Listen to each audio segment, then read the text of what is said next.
सर्वार्थमोदकं सदा विमुक्तिसाधकं कलाधरावतंसकं विलासिलोकरक्षकम्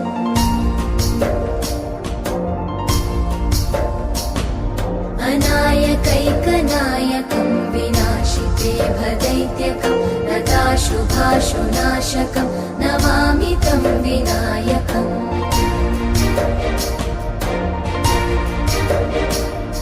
न तेतरातिभीकरं नवोदितार्कभास्वरं न मत्सुरादिनिर्जरं न ताधिकापदुद्धरम्